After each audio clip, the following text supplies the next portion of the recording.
What's up, you guys, man? This is Cassanova, back with Cassanova Vibes, and this is Cassanova's Boxing Pit, man, podcast. Appreciate all love and support, man. Thank you guys for joining me today, man. Go ahead and like, comment, subscribe to the channel. Turn on that bell so you get notified every time I drop a vid, man. I appreciate all the new subscribers that's on here. We're going to continue to push content out to you guys and continue to get it out to y'all, man. I appreciate y'all for joining the family, man. We're on here, man. We talk real. We keep it real at all times. Let's go to the first topic of the day, which is Vasily Lomachenko is coming out of retirement and targeting a fight in the fall, man. I'm shocked. I thought Lomachenko was done. Maybe that was a mental rest that he needed. I think that Lomachenko coming out of retirement is a good thing. But what I don't want to do is these young guys that wanted to fight him multiple years ago, I don't want y'all popping out and using him as a fight. I don't want, like now, they're talking about possibly Tank Davis coming back and fighting him. Once he gets out of his own way and coming back and fighting him, I don't necessarily like the fight because at the end of the day, I feel like it's 100 years removed from when it should have happened. Also, that is a dangerous fight, fresh out of retirement, to take.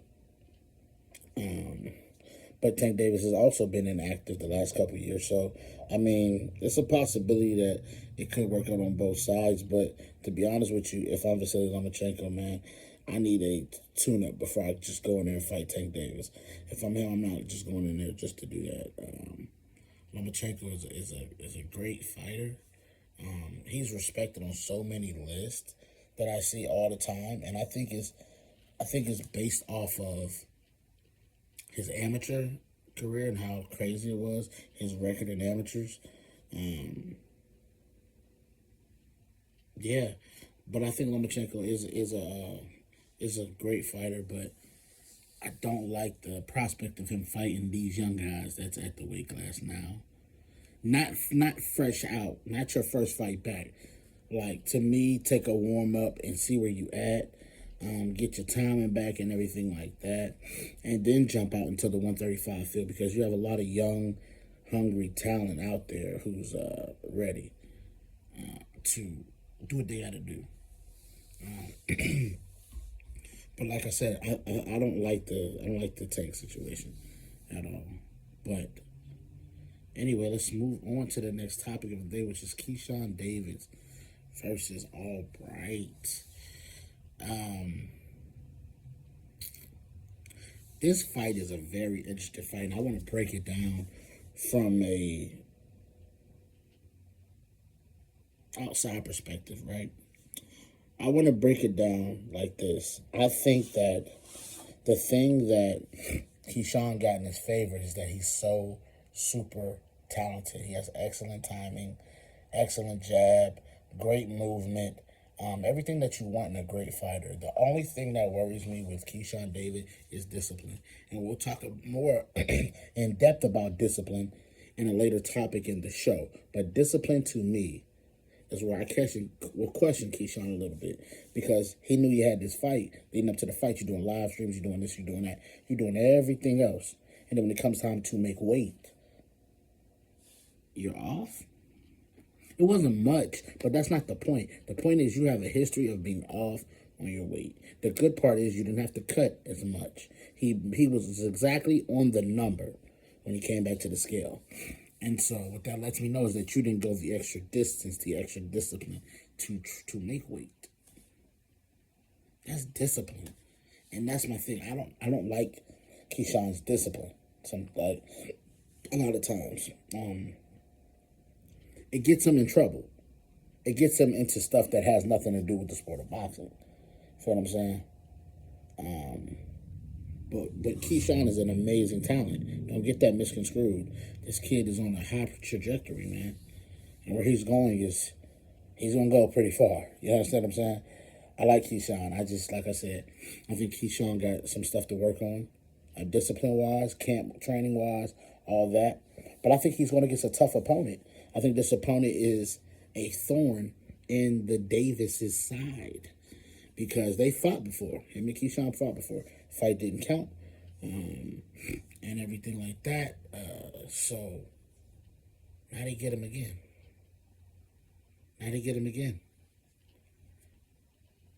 And Albright's coming off of a great showing against Frank Martin. And he beat Keyshawn's brother, who was also fighting on this card. So it's one of those where he's been a thorn in his family's side. He's back again to bother. But I'm going to tell you this. He better show up ready to fight and ready to ball. Because at the end of the day, if you slacken in this fight, you're going to lose. I think Albright is going into this fight with the underdog mentality. Now, the question is, can you have the underdog advantage? Can you make Keyshawn have to think? Can you make Keyshawn have to move a little too much? Can you make Keyshawn make a mistake? Because I'm going to tell you this. When Keyshawn got you making mistakes, your first mistake could be your last mistake because he can get you out of there like that. Ortiz ain't never been stopped. He done fought some of the baddest people. Never been stopped. Keyshawn stopped him. The reason being is out of nowhere. Here he comes. Bow. All of a sudden, he done caught you. And you like, oh my gosh. Now you hurt.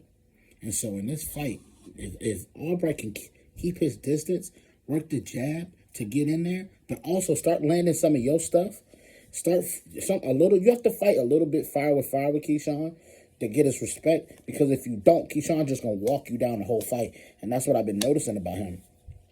When he don't respect your power or don't respect you, he will walk you down the whole fight. So that is going to be very important early for Albright to establish the jab, establish combination punches, establish hard hitting to gain his opponent's respect. And I figure that's what the fight will come down to if Albright going to pull off the upset. But my prediction for the fight is I got Keyshawn David with a knockout. In a knockout fashion, probably round 9. I see round 9 knockout. I see a right, left, out of there. I see a combination of flurry and to just get him out of there. I think Albright is a live dog though, so don't be shocked if it don't go to no KO and then it goes to the cards. But I do expect Keyshawn David to win this fight. Fully expect him. He must win this fight. And speaking of musts, let's transition right over to the final topic of the day, which is weight cutting in the sport. Not just in boxing, but in mixed martial arts as well. Just as fighters, the weight cuts.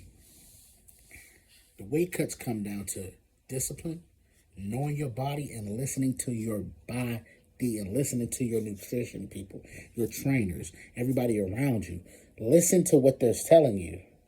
If it's not safe, it's not safe. We just had a situation today where 2 fighters off the same card missed initial weight. Brian Loma Jr.